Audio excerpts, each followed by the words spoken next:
It wasn't so much about what the Celtics didn't do tonight, but more so what the Raptors did do, and with three of their main players out of the game, it was really impressive.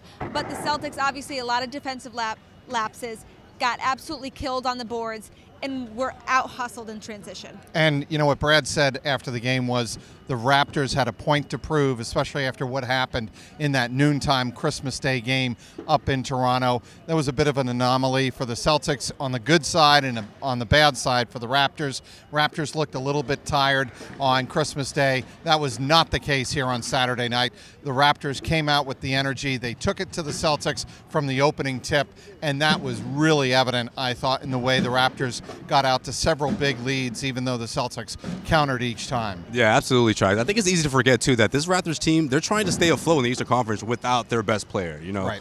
Not having someone like that who's so important to them, you know, and then having to commit defensively the way they did against the Celtics, I thought was really impressive. They didn't have a whole lot of size. I mean, I know OG did have a decent game, but when you look at what they did just from the start and then getting out in transition, the Celtics had a really tough time keeping up with them, and I think they learned a lot from what happened Christmas Day, implemented that here in Boston, and they just essentially looked like a team that just wanted it more. Brad Stevens hinted at this as well post-game, but do you think that some of the Celtics' defensive lapses and issues have been masked by the fact that they're winning games? So people are talking about the positives. Jalen and Jason are going off.